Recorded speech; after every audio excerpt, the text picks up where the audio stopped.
Selamat datang di channel Alur Donghua. Sebelum menonton, silahkan subscribe, biar Mimin tambah semangat update-nya. Makhluk mengerikan itu melemparkan botol batu giok ke udara, dan bola cahaya biru langsung muncul di udara. Sebuah proyeksi botol batu giok kemudian muncul, dan setelah beberapa kedipan, itu membengkak secara drastis hingga berukuran sekitar 100 kaki. Suara mendengung terdengar dari dalam vial, setelah itu bukaan vial perlahan mengarah ke lautan kabut di kejauhan. Hampir pada saat yang sama, gelombang biru di sisi lain juga mengalami transformasi drastis. Pilar cahaya yang menusuk meletus dari tengah gelombang biru, dan semua air menyapu ke segala arah seperti air terjun. Di tengah-tengah ombak, proyeksi labu biru muncul, kemudian juga mengarahkan pembukaannya ke lautan Black Infernal Mist. Kedua makhluk itu kemudian membuat segel tangan secara serempak, dan pilar tebal cahaya biru keluar dari vial sementara semburan cahaya biru keluar dari dalam labu. Keduanya menghilang ke lautan kabut dalam sekejap, menyebabkan kabut jatuh dengan keras sebelum melonjak menuju cahaya biru. Kabut hitam kemudian berputar sebelum membentuk dua pilar kabut yang menyembur ke dalam dua wadah harta. Tingkat di mana kedua harta itu menyerap kabut sangat mencengangkan. Dalam beberapa saat, ruang kosong yang luas telah dibersihkan setelah cahaya biru dan biru, tetapi kabut hitam dengan cepat mengisi ruang itu lagi. Namun, sepertinya tidak ada habisnya kapasitas kedua kontainer itu, dan mereka tidak menunjukkan tanda-tanda berhenti saat mereka terus menyedot semakin banyak kabut hitam. Tepat pada saat ini, makhluk berambut merah muncul di udara di atas proyeksi labu biru, menunduk dalam diam dengan ekspresi dingin di wajahnya. Sementara itu, monster besar yang telah dipanggil oleh pria berjubah putih itu duduk di bawah proyeksi vial dengan posisi bersila dengan mata tertutup. Jumlah kabut hitam yang disedot oleh kedua harta itu cukup luar biasa, tetapi jumlah kabut neraka hitam di daerah itu juga tidak bisa diremehkan. Kedua makhluk itu bertahan selama 2 hari 2 malam, tetapi mereka hanya menyedot sebagian kecil dari lautan kabut hitam. Jika mereka ingin sepenuhnya membawa semua kabut hitam, maka itu akan memakan waktu setidaknya 1 atau 2 bulan. Namun, kedua makhluk itu tampaknya terus memacu kedua harta mereka. Han Li telah menyaksikan apa yang dilakukan kedua makhluk ini melalui penggunaan Myriad Dragon Bats, dan dia mulai menjadi sangat gelisah lagi. Dengan keduanya tinggal di sini begitu lama, bagaimana dia bisa berkultivasi dengan tenang? Akan lebih baik jika mereka pergi setelah mengambil seluruh lautan kabut, tapi akan sangat buruk jika mereka mengarahkan perhatian padanya setelah itu. Namun, melarikan diri kemungkinan akan menimbulkan risiko yang sama besarnya, jadi Han Li menahan diri. Meski begitu, dia masih selesai mengemasi semua yang ada di dalam gua sehari yang lalu. Selain dari 72 tanaman bambu petir emas di mana pedang terbangnya telah disegel, semua barang penting lainnya telah disimpan ke dalam gelang penyimpanannya, sehingga memungkinkan dia untuk segera melarikan diri saat ada masalah. Sehari kemudian, kedua makhluk asing tersebut merapal mantra untuk membuat harta karun wadah membengkak menjadi sekitar 2 kali ukuran aslinya, dan kecepatan menghisap kabut juga meningkat secara signifikan. Mungkin mereka juga telah menggunakan beberapa kemampuan lain untuk meningkatkan dua harta, mengingat selusin pilar kabut sekarang menyembur ke dalam harta. Setiap pilar kabut berputar saat mereka melonjak di udara, dengan demikian menyapu kabut di area yang lebih luas di sekitar mereka untuk melonjak ke dalam wadah harta karun bersama. Kecepatan penipisan lautan kabut dipercepat secara signifikan. Makhluk berambut merah itu terkekeh saat melihat ini sebelum beralih ke pria berjubah putih. Kakak Min, sepertinya kita akan dapat mengambil semua roh sejati Yin Qi di sini sekitar 12 hari lagi. Pria berjubah putih itu tersenyum mendengar ini, dan dia baru saja akan mengatakan sesuatu, ekspresinya tiba-tiba berubah sedikit. Setelah itu, teriakan marah meletus dari dalam lautan kabut. Setelah raungan terdengar, pilar-pilar kabut hitam yang melonjak menuju harta karun tersendat sebelum menghilang di tengah serangkaian dentuman tumpul, seolah telah diserang oleh semacam kekuatan tak terlihat. Bahkan ketika pilar cahaya biru dan gelombang cahaya biru terus menyapu kabut, kabut hitam tetap tenang dan menolak untuk diambil. Kedua makhluk saling melirik setelah melihat ini, dan keduanya bisa melihat ekspresi muram tercermin di mata satu sama lain. Pada saat ini, teriakan mengerikan di dalam kabut menjadi sedikit lebih keras. "Apa benda itu?" makhluk berambut crimson bertanya. Namun, makhluk berjubah putih itu tampaknya menyadari apa yang dimaksud temannya, dan alisnya berkerut saat dia menjawab, "Kemungkinan besar." Saya bertanya-tanya mengapa makhluk Tian Peng itu tidak menyentuh roh sejati Yin Qi di sini, ternyata hal seperti itu bersembunyi di dalamnya. Mereka selalu menganggap roh sejati tipe burung sebagai dewa ilahi, jadi benda di sana adalah kemungkinan besar ditinggalkan oleh roh sejati juga, kata si rambut crimson dengan senyum masam. Kemungkinan besar itu masalahnya. Kita belum tahu akan berevolusi menjadi apa, tetapi jika sudah berevolusi ke tahap akhir, maka kita harus segera mundur, pria berjubah putih itu menghela nafas. Memang, aku tidak punya niat untuk jatuh ke benda itu. Bahkan jiwaku tidak akan bisa bereinkarnasi, si rambut merah menghela nafas dengan muram. Pria berjubah putih itu tidak mengatakan apapun, dia membuat segel tangan sebelum menunjuk ke proyeksi labu besar. Proyeksi itu hancur di tengah dentuman tumpul, dan setitik cahaya biru keluar dari dalam sebelum mendarat di genggamannya. Itu adalah botol giok biru itu, dan menghilang tanpa jejak di tengah kilatan cahaya biru. Makhluk berambut merah itu juga membuat gerakan meraih, dan ombak di bawah menghilang saat labu besar itu langsung menyusut ke ukuran aslinya sebelum mendarat di genggamannya. Kedua makhluk itu kemudian berdiri berdampingan, menatap lautan kabut hitam dalam diam. Menilai dari suara teriakan mengerikan itu, apapun yang mereka tunggu sepertinya sudah cukup dekat, tetapi hanya setelah 10 menit embusan angin kencang meletus dari dalam lautan kabut. Setelah itu, sesosok putih muncul dalam sekejap, makhluk raksasa yang berukuran beberapa ribu kaki. Saat itu melintas melalui lautan kabut, itu menyapu bau busuk, saat menilai dua makhluk dengan cahaya dingin di matanya. Ini adalah burung kerangka putih dengan 9 kepala berbeda. Masing-masing dan setiap kepala memiliki api hantu hijau menakutkan yang menyala di dalam rongga mata, dan gumpalan Yin Qi hitam pekat berputar-putar di sekitar tubuhnya, membuat burung itu tampak lebih menyeramkan.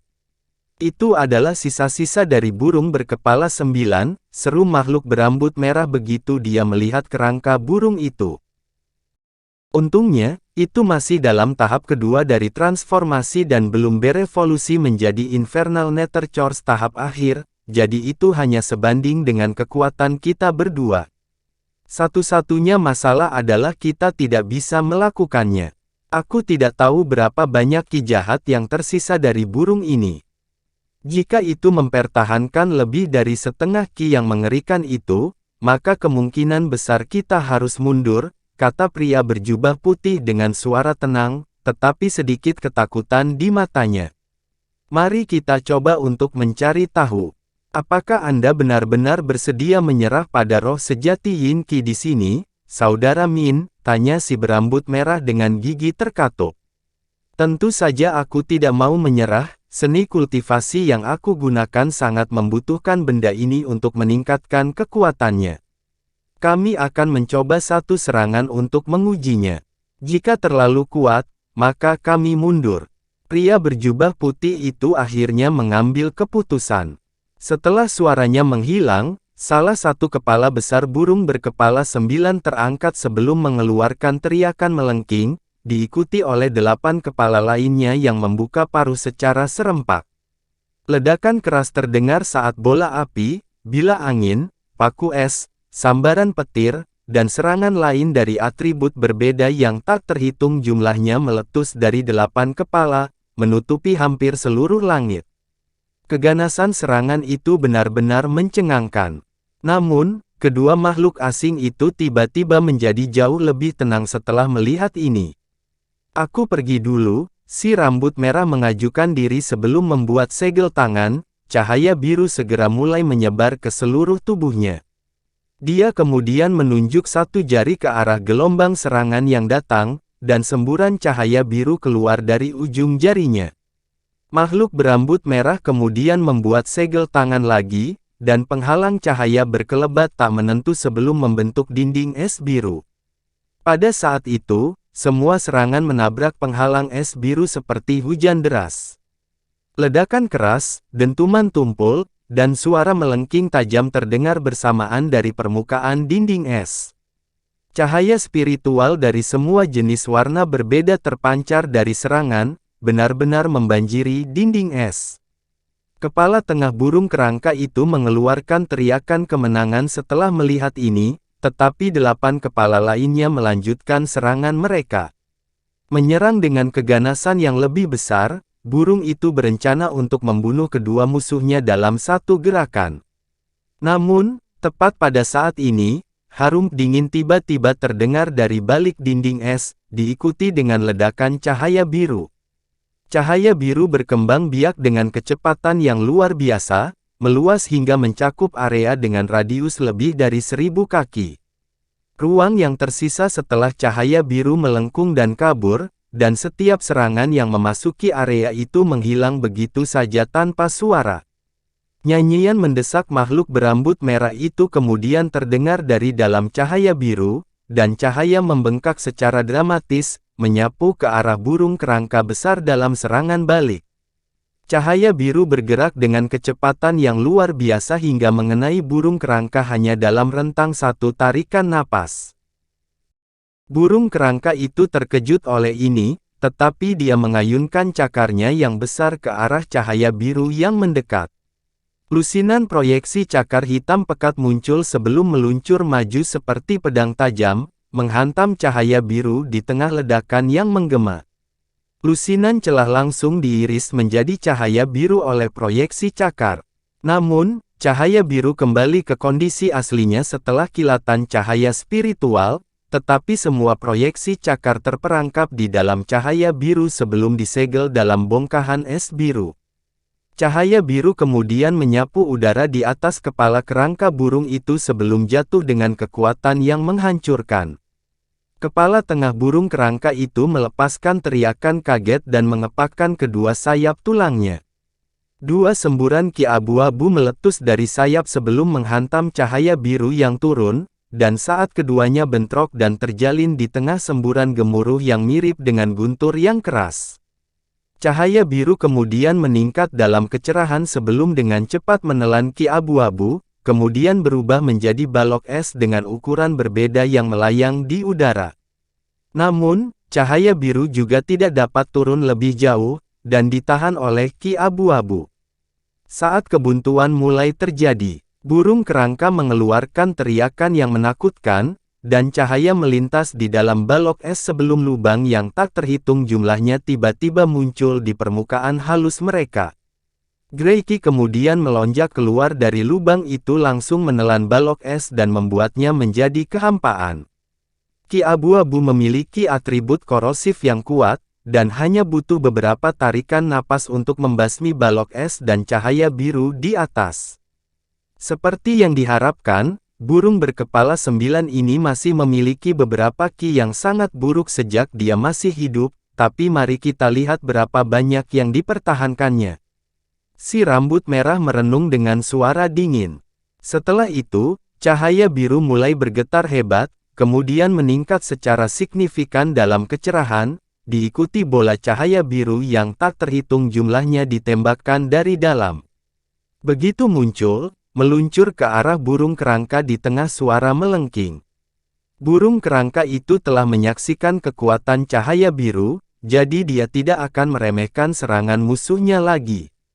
Dengan demikian, kepala pusatnya segera membuka paruhnya untuk mengeluarkan semburan ki abu-abu lainnya.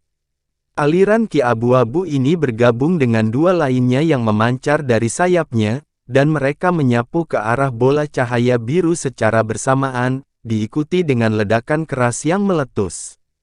Semua bola cahaya berubah menjadi bunga teratai es, hanya untuk sepenuhnya dibanjiri oleh ki abu-abu sebelum mereka bisa melakukan apapun. Namun, tampaknya tidak ada akhir dari bola cahaya biru ini, dan dengan begitu banyak meledak secara berurutan, ki abu-abu terhenti, tidak dapat maju lebih jauh. Itu memang mempertahankan banyak ki yang mengerikan. Biarkan aku mencobanya juga. Suara pria berjubah putih terdengar dari dalam cahaya biru, setelah itu dia muncul dari dalam. Pada saat ini, dia sedang membuat segel tangan, dan tanduk di kepalanya langsung memanjang sekitar 2 kali panjang aslinya.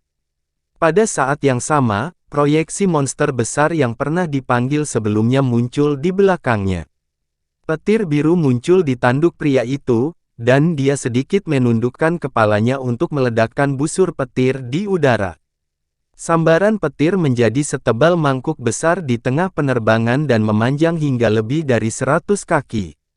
Pria itu menggelengkan kepalanya, dan sambaran petir yang besar kabur sebelum langsung terbelah menjadi 2, lalu menjadi 4, lalu menjadi 8. Lengkungan petir biru yang tak terhitung jumlahnya telah menutupi setengah dari seluruh langit, dan semua dikirim meluncur ke arah burung kerangka di tengah ledakan gemuruh yang memekakkan telinga. Burung kerangka itu cukup terkejut melihat ini, dan segera beralih ke arah mana ia meledakkan ki abu-abunya, mengarahkannya ke arah busur petir. Pada saat keduanya bersentuhan satu sama lain, sebagian besar busur petir melintas sebelum membentuk jaring petir biru. Petir keras meletus, dan petir biru terjalin dengan ki abu-abu, meniadakan satu sama lain untuk menghasilkan kebuntuan lain. Beberapa saat kemudian, ekspresi aneh muncul di wajah pemuda itu, dan dia membuat segel tangan untuk mengirimkan busur petir lainnya terbang dari tanduk di kepalanya. Masuknya baru petir biru langsung memaksa kembali ki abu-abu, dan kilat berubah menjadi wims petir dan ular sanca yang mendatangkan malapetaka tanpa henti di dalam ki abu-abu. Burung kerangka raksasa itu mengangkat ke-9 kepalanya bersamaan saat melihat ini, lalu membuka paruhnya sekaligus untuk meledakkan pilar cahaya hitam yang meluncur dengan kecepatan tinggi.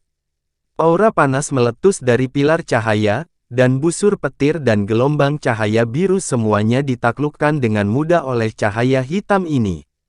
9 pilar cahaya muncul di depan pria berjubah putih dan makhluk berambut merah, yang bersembunyi di dalam cahaya biru, lalu menembus kedua tubuh sekaligus. Namun, tubuh kedua makhluk itu menghilang begitu mereka tertusuk oleh pilar cahaya itu, mengungkapkan bahwa itu hanyalah proyeksi belaka.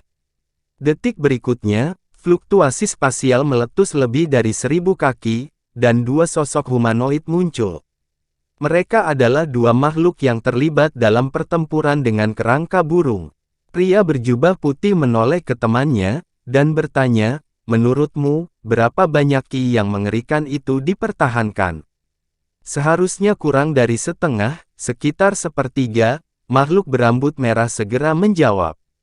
"Itulah yang aku pikirkan juga. Jika ia memiliki ki yang sangat buruk untuk mendukungnya, maka ia tidak akan melepaskan cahaya ilahi penakluk jiwa secepat ini," renung pria berjubah putih itu. "Apakah itu berarti kamu akan berjuang untuk roh sejati Yin Qi sekarang, Kakak Min?" Si rambut crimson terkekeh. Melihat sisa-sisa burung berkepala 9 ini tidak memiliki banyak ki yang mengerikan, saya pasti tidak akan menyerah pada roh sejati Yin Qi ini. Namun, yang mengganggu saya adalah bahwa mayat hidup kaliber ini seharusnya tidak mampu menghasilkan begitu banyak roh sejati Yin Qi dengan tingkat kemurnian yang begitu tinggi. Pria berjubah putih itu menjawab dengan alis berkerut. "Itu memang agak mencurigakan, Tapi apa bedanya bagi kita kecuali ada mayat kedua di dalam roh sejati Yin Qi ini?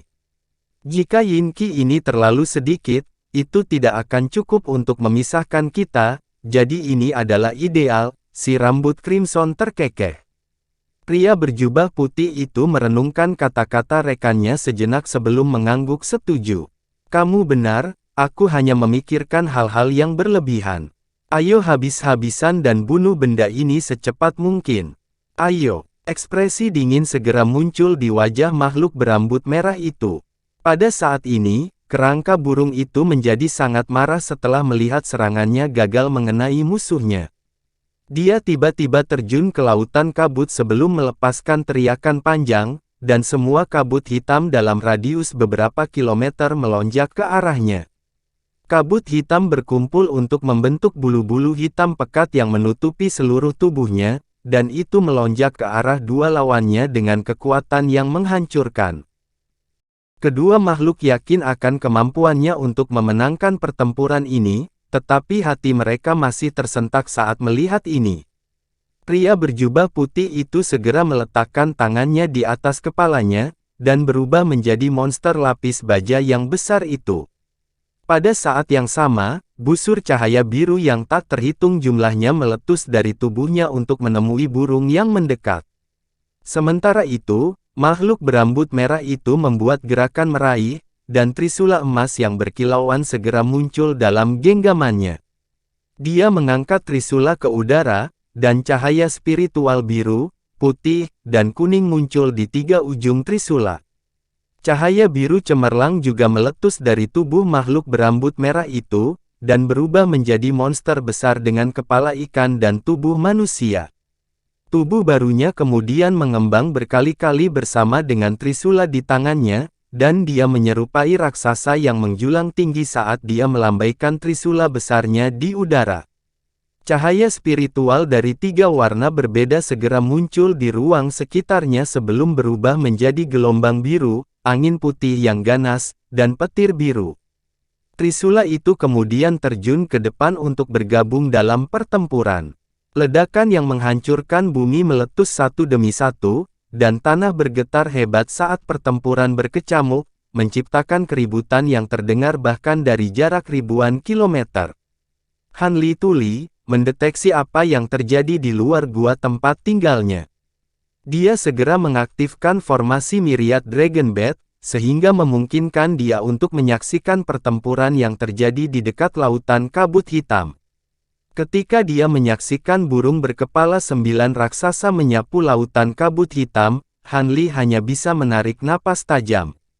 Memikirkan bahwa makhluk menakutkan seperti itu bersembunyi di dalam kabut, dia benar-benar beruntung bahwa dia tidak memperingatkan hal ini karena dia bergegas keluar dari lautan kabut saat dia baru saja diteleportasi keluar dari sungai neraka.